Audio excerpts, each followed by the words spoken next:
Wendy and I actually put down our credit cards for $5,000 each and donated menstrual cups. That's how this thing kicked off. First of all, you think about menstruation, it affects half the planet and indirectly the other half. Mm-hmm. No one was funding it. And if you think about the Sustainable Development Goals, menstruation ends up being a catalytic funding opportunity that sort of hits the first half of the goals. We know that some markets are not small, but they've been unfundable. Not because the demand was weak, but because taboo made them harder to study, harder to regulate, and therefore easy for capital to ignore. I think we were actually a little bit naive when we started off. We thought, oh, how hard could it be? Yes. Yeah, there's new product, and we'll solve the issue. Yeah. Huge mistake. That's a learning opportunity. Menstruation is not a product issue. No, it's not a product issue. Wow. This is Christina Ljungberg and Wendy Anderson, co-founders of The Case for Her. And this episode is about catalytic capital, the kind that doesn't just invest in markets, it creates them. This is Blind Spot Capital. Let's talk about how markets are created. There is a quiet assumption in investing that markets are efficient, that if a market is real, capital will find it. But that's not how the women's health market has worked historically. And we know that some markets are not small, but they've been unfundable. Not because the demand was weak, but because taboo made them harder to study, harder to regulate, and therefore easy for capital to ignore.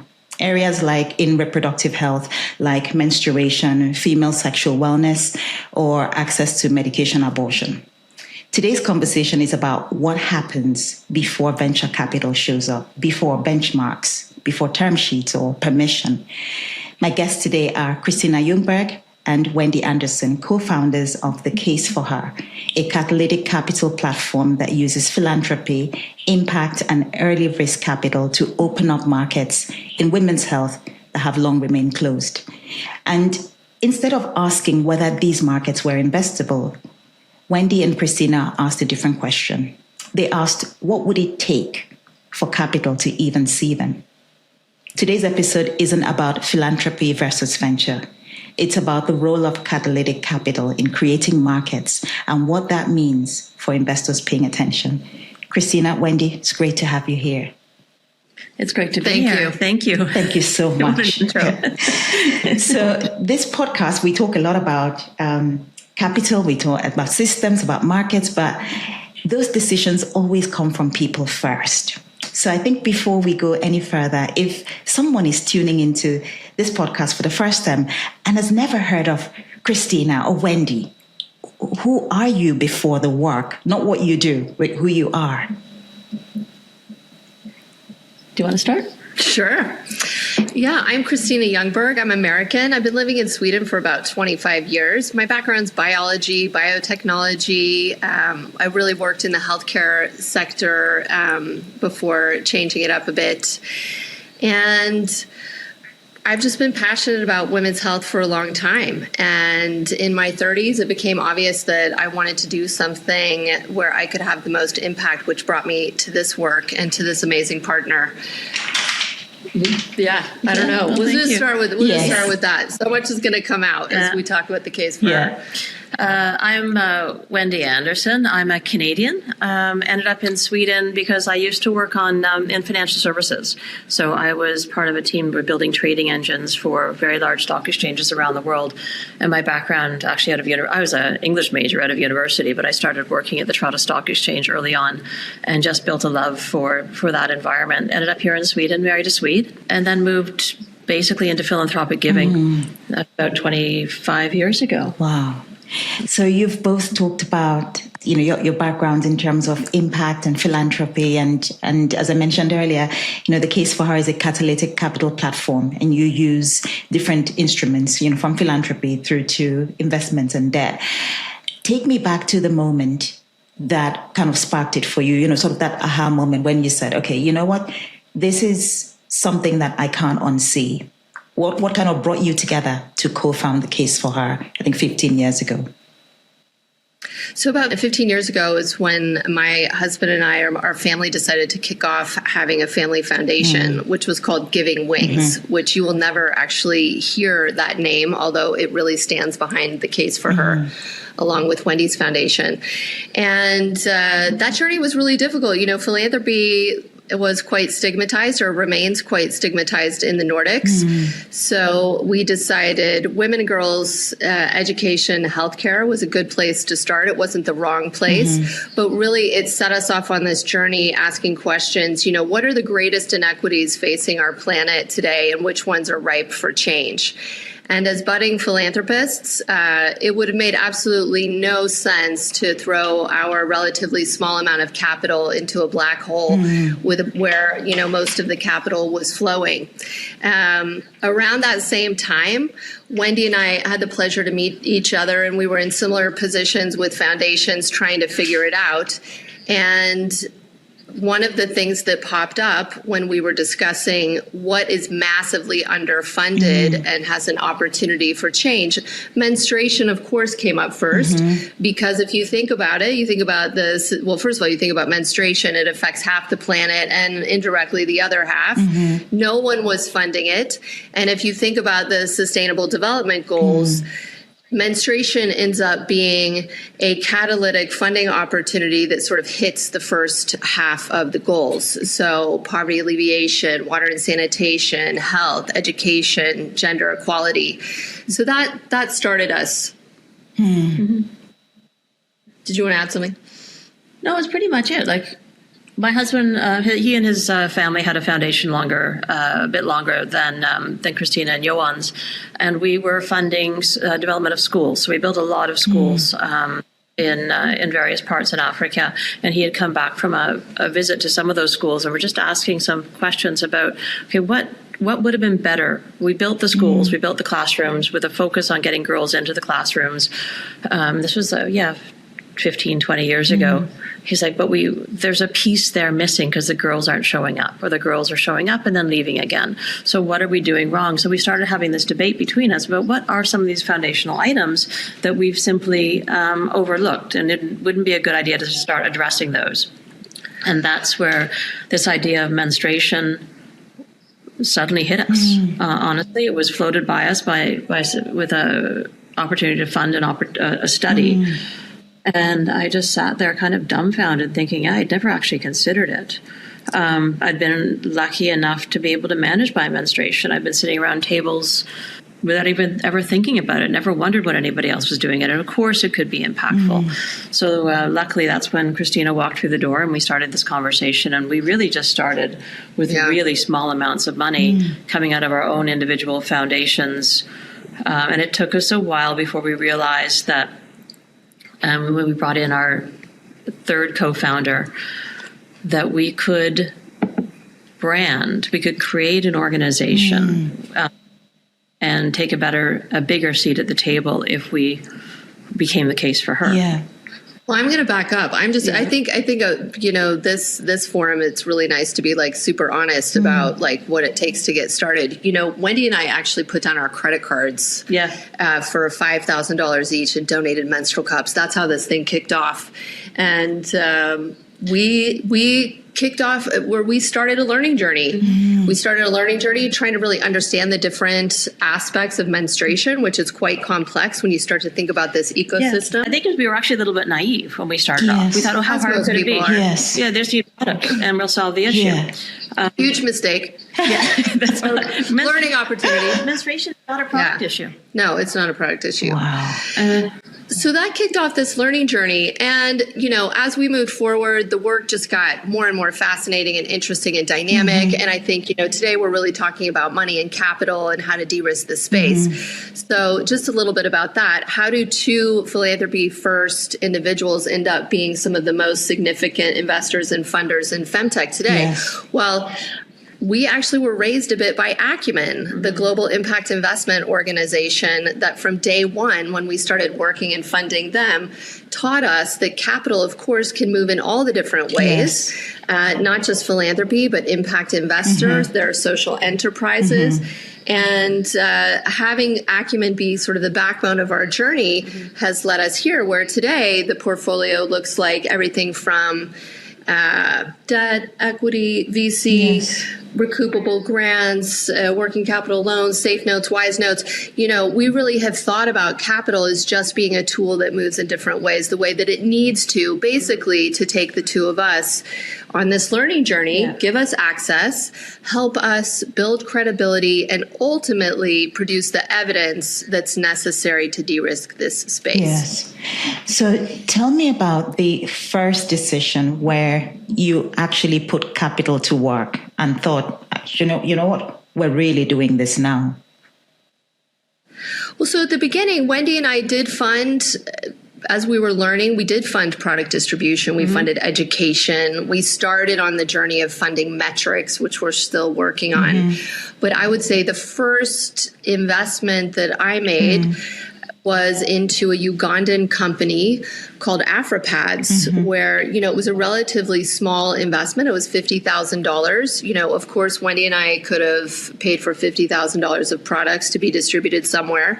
But instead, that was part of what's been a 14-year journey ish at this point, where there's a sustainable business there manufacturing millions of pads for millions of women and girls that is part of developing what I think Wendy will talk about, which is taking a market-based approach to products in menstrual health. Yeah. And from my side, I did a very similar journey. I invested in a company called B-Girl that produces reusable menstrual products, and they have a slightly different approach than AfriPads, but they're kind of in the same space. For me, it's been an incredible opportunity when you get in and start working very closely with a company like that. You understand what are the barriers that they're facing. That's when we really started learning, because we put together, we didn't just drop the money and walk away. We were part of the journey, even from the very beginning with the distribution, the very first menstrual cup distribution. We wanted to know, okay, what happened when we did this? We continued to ask the questions. We did a really amazing study even that was called SHEOS that you can access on our website that actually had more legs than we ever imagined. Exactly. But it was asking the question, okay, if girls themselves got to choose what product they wanted to use, what kind of results would we get? Because when we first started, we actually, with the very first grant that we gave, we made a big assumption sitting in our comfortable chairs in Stockholm that girls are going to want menstrual cups, right? That's what we proceeded with. Or that it was the answer to the question, how can you manage your period most effectively in a cost-effective ways? We didn't take into consideration what the end user actually wanted, and that was a big, eye-opener for us. And so we did this study. It was a real lean study. Fascinating. But we had multiple parts. We used actual kiosk owners on the ground. We brought in products from 3 different sources, made sure that they were priced appropriately. So we had menstrual cups, we had reusable menstrual pads, and we had disposable pads. And then we had educational sessions in classrooms, which gave girls an understanding about menstruation, an understanding about the product choices available to them. Then they went to the kiosks, and they needed to use their own money, but they were immediately reimbursed. We used Safaricom. Echo Mobile at the time, who was tracking the data then. So an Echo Mobile would reimburse the user for having spent her own money, but that way we got data on what product was chosen, and then we could follow up afterwards about how did you experience that product, why did you choose that product, and are you still using that product? And what we discovered was really, really interesting is that when given the opportunity for choice, girls were buying, what were the data points again? Well, so, I mean, you can imagine this is our biggest failure and one of our biggest learnings. So we're sharing that here at the beginning of the podcast. I mean, we had just distributed 15,000 menstrual cups at the beginning of our journey. And when given the girls the opportunity to choose, it was actually 50-50 disposable and reusable pads. No one more or less chose the menstrual cups. And you know what? It was so insanely liberating, getting close to the issue and really digging into it and understanding it, that we could just release ourselves, because it's just about being an advocate for choice. We don't need to know the answers. And I think what's interesting maybe about this story as funders or impact funders sometimes it's important to really raise up the risk tolerance and say we're taught that you need to know the answers, but maybe the smarter idea is to not need to know the answers, but trust in the process and fail forward a bit. So I would say our first... I don't think that was a failure. Well, no, ultimately not. It was one of our greatest learnings, but I'm quite okay with failing forward as long as you're not doing any harm. Any harm, Yes. Yeah. So the early days were really investing more in very local social enterprises, but ultimately deciding early on to focus on the most highly stigmatized key women's health areas, which, as you mentioned at the beginning of the podcast, for us means menstruation, sexual health, taking a pleasure-based sex-positive approach, and global access to medication, abortion. You realize that these topics are stigmatized everywhere, which has led us today to be investing in all sorts of different companies in Europe, in the US, in Africa, in Asia. So that portfolio, again, was really a learning journey for us. And today it includes everything from research, product distribution, metrics, standards, innovative financing, design, all sorts of different things. Yes. That is so interesting. I mean, the learnings that you made, which is links to a very important point about, raising the risk tolerance and stepping in even when there is, there's no market yet to actually form that market. It's a really important point about market creation, which I want to talk to you a bit more about. But you mentioned something, Christina, when you talked about I think Wendy, you mentioned it, when you talked about the challenges that, you didn't just give capital, but you really immersed yourself operationally as well. And there you also saw the challenges the companies were dealing with. I want to talk about maybe the challenges, but maybe particularly on the taboo, where did that show up in practice operationally, as these companies, they've got some funding and they're doing the work. Where did the taboo show up culturally, but also operationally? So it's interesting. You bump into things without even expecting them. I think if I go back to menstruation, the taboos are everywhere, right? You're talking about individuals who don't want to carry product in their kiosks or in the distribution lines. You have people who don't want to display product because it's considered to be inappropriate. Yeah. You have individuals who don't have access to capital because they can't convince the capital owners to give them capital. And this is even from the business owners down to the individual consumers who are trying to purchase the product. There's stigma regarding disposal of menstrual products and how you deal with that. So designing toilet systems that don't include space for menstruators. The bumps, and then even when you're talking about market building, we discovered one of the biggest barriers to building markets for menstrual products is that there are no global product standards, no consumer product standards globally for menstrual products. So that's another thing that we kicked off. We're now working with ISO to develop the world's first consumer product standard for menstrual products. And we have almost 60 countries now involved with that. And we've managed to bring in co-funding to really kick that off.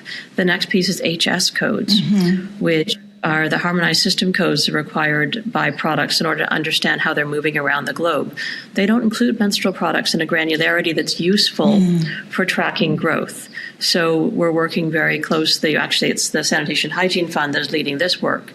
And the Canadian government has actually been quite useful in hopefully stepping up to lead as well. It might be really premature to say that, but they're on the line and expressed interest in any case. Yes. But these are multi-year projects that are needed. And we wouldn't have even known about them if you're not working with entrepreneurs who say, or even practitioners who say, hey, I can't import your products into my country because there's no tax codes for them. And there's no tax codes because we don't have any standards. Ghana, for a long period of time, could not manufacture products in country because they didn't know to what standard they should be held. They want to make sure that the consumers are protected.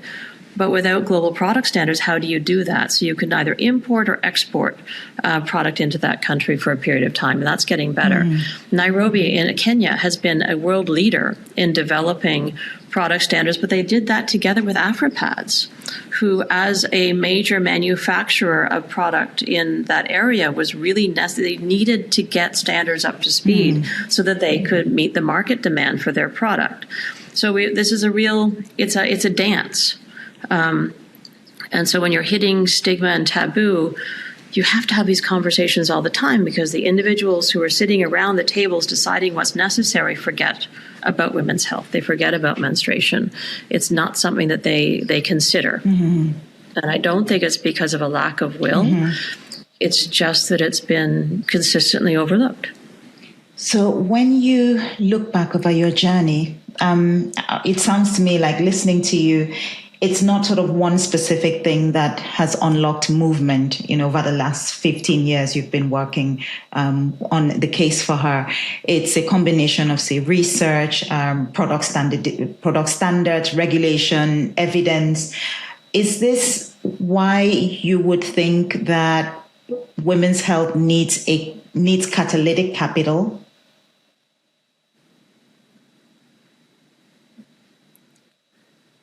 Yes, I think the thing is that we're just a tiny piece of a massive ecosystem that's all working collectively. Like, there are scaffolding organizations out there, like Wash United, who they're the global secretariat for Menstrual Hygiene Day, for example. Yes. They do an incredible amount of work to raise awareness. And we work collectively. So catalytic capital is absolutely required, and not just in terms of investable capital into businesses, but the structural capital is required to change norms, to build awareness, to change educational systems. Yes. How many educational systems are actually including menstruation or female health in their programs prior to puberty, or even you typically added in as sexual health ed much later on, where you maybe already are sexually active. Yes. So we have a massive shift that has to go towards accepting of the female body in society. And so the opportunity for capital is tremendous. If you think that, if you're an investor who's interested in educational systems, there's an opening for you right there on how do you improve education that includes information about the female body, whether it's menstruation to menopause or post-menopause. If you're an individual who's interested in product manufacture, of course, there's space for you there. If you're interested in disposal systems, waste management, there's space for you there. There is space everywhere. Well, and you're just talking about menstrual health. Yeah. We're not even talking about reproductive health in general and the opportunities. Or women's health. Women's health, yeah. I think catalytic capital is very important, but it's also key that we understand we also need advocacy and research, right? We want products and services that are based on real research. And I think this is one of the huge issues today. So there's just a massive research gap. Yes. So there's a lot of interest, but we also need that, we could call it catalytic capital, investment capital, going into the research space alongside. Yes. Do you remember the moment in your journey when traditional investors started showing up? So not philanthropists, not grants, but traditional investors started showing up. What had changed by then? Probably the last 5 years with the VCs. Well, I think we started seeing more traditional capital around the time that Clue was founded. Yeah, probably. More or less. How many years ago has that been? That was 10 years. That was such a unique opportunity at the time. And today the space is getting a bit crowded. So what has changed? Honestly, I think it does have to do with data, evidence, research, and advocacy that's really gotten louder and louder over these last few years. Of course, we can all name some of the data that's come up the last couple of years about the $1 trillion opportunity, the gap. I think that some kind of advocacy has helped to professionalize the space and bring it into boardrooms where it wasn't available before. You can be a rampant advocate and talk about menstrual health around a dinner table, but it's when you get the backing of the large organizations that it's the kind of the stamp of due diligence that comes in that starts people understanding this isn't a risky space. This is a underfinanced space, and that they can enter it comfortably and capably, making a difference at the same time, but also a return. I was really, really pleased just last year with Gates Foundation's announcement, where they put how many billion into women's health, with earmarking $400 million to gynecological and menstrual health research.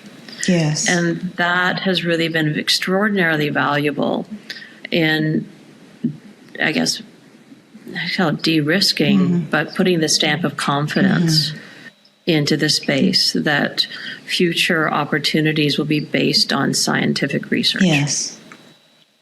I don't think anybody listening to this podcast would be surprised to hear again that it's less than 2% of venture capital funding that goes into female-founded businesses, which still just blows my mind every time. And so when thinking about the women's health space, we understand that the majority of the women's health and femtech companies, of course, are founded by women. So one of the things that Wendy and I have also recognized is that we're not going to get the kind of capital into that space if we're not changing that capital allocation system. So, of course, women will identify those opportunities and they will invest in other women. We see that in the data. And that's when we started actually moving more of our investment portfolio through first-time and emerging female fund managers. And what we've seen that way is that we've been able to get exposure to over 100 femtech companies by actually writing large checks so that other women can write large checks. And I think that it's going to take a few more years. You know, we're not there yet. I don't think there are huge amounts of capital flowing into the women's health space, but I am optimistic as these other areas are getting up to speed, again, like the research and a shift of capital allocators. It's going to be important. Yes. Yeah. I mean, talking about that statistic, the less than 2% of VC capital, one of the things I want to talk to you about is obviously the difficulties as a founder who's building in, say, menstrual health or even menopause or sexual wellness. I have heard from, some of the companies that I back how difficult it is to talk about the sort of the female anatomy. Sometimes you get into a pitch and you spend the first half an hour just explaining the female anatomy. And so there is a lack of knowledge, if you like, from that perspective. But there's also the discomfort in talking about, aspects of the female anatomy. Whereas if you are, if we take erectile dysfunction, it's $1 billion business. But you take a topic like, say, menopause, for example, which affects half of the population if they live long enough to a certain age, but we haven't seen as much traction or let alone research in that. So the question from my standpoint as investors in this space, what advice would you give to founders who are fundraising for a company that is working on, say, female sexual wellness or menstrual health? Well, first, let's just acknowledge that it's very difficult. Yeah. It's hard. I mean, Wendy and I aren't going to be able to come up with some brilliant insight on this. It's almost impossible to raise that capital, which sort of explains why we see most of the deal flow. There aren't that many investors that. But I think there are companies. There are organizations. 2X Global. Yes. Has great research, great backing about why investment in these, female health companies and female-founded companies are safe investments and are good investments to pursue. Perhaps it would be useful to try to back some of your argument using the data and statistics that they have available. Throw in, yes, I'm a female founder, but did you know that investments in female founders are more likely to reach the goals that we explain? Like you can spin the data in a way. I'm just making a suggestion. I don't know if it would be effective, but it'd be interesting to see a pitch that included that, calling out from the very beginning that these are some of the barriers which I suspect are in your head. How about let's combat these right on with the evidence that are available from the organizations that are working in this space. Yes. but it is not easy, and it requires, we do need men around the table. Yes. Right? It can't just be women talking to women. It needs to be a societal conversation. How do we make society better for everybody? We include all of its citizens. Yes. And so it also starts by finding those aligned investors who are willing to start from that perspective. And there are not a lot of them out there, but they are showing up and they are existing. And they're, again, I think this is what censorship is also pointing out, is that there's not a lack of will, there's a lack of knowledge and understanding what your own barriers are internally, which are making perhaps identifying companies as having a higher risk profile. Yes. So perhaps just start by calling out those perceived barriers and addressing them head on. And then maybe the conversation could continue more fairly from that perspective. What makes a company investable to you? Oh, there's many reasons. Because we built a portfolio based on learning, sometimes it's what is it we're going to learn from that company? Yes. What is it they're going to add to our knowledge base so that we know what to tackle next? And other times it's just like, wow, that is one great idea, and we want to be on that when it launches.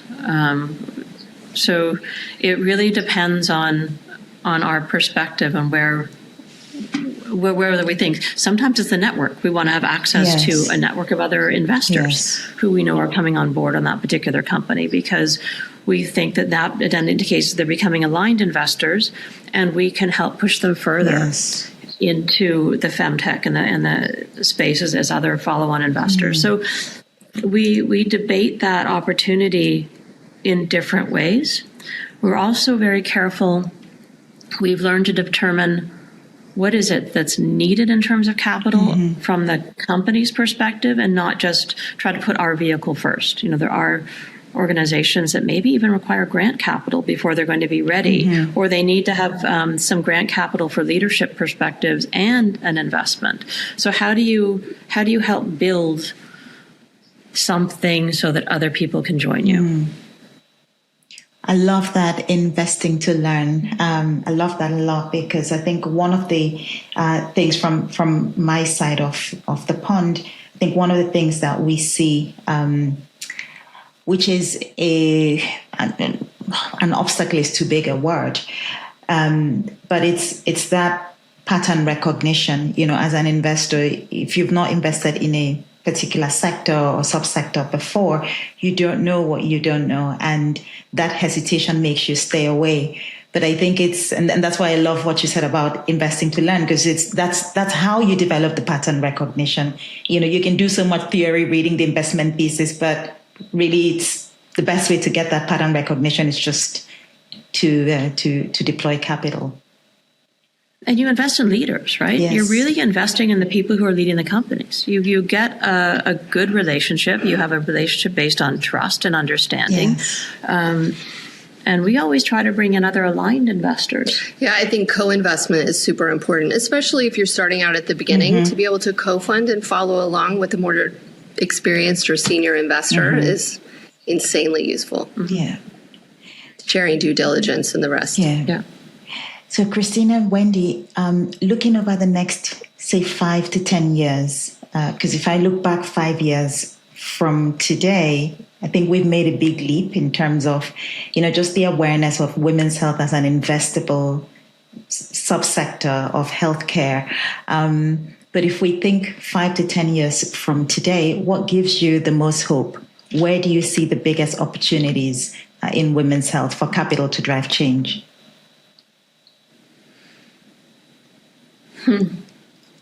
I think it's kind of like I'm looking outside at snow falling, and so I'm thinking a little bit about a snowball. Yes. Right? Where as it rolls along, it picks up speed, it picks up size.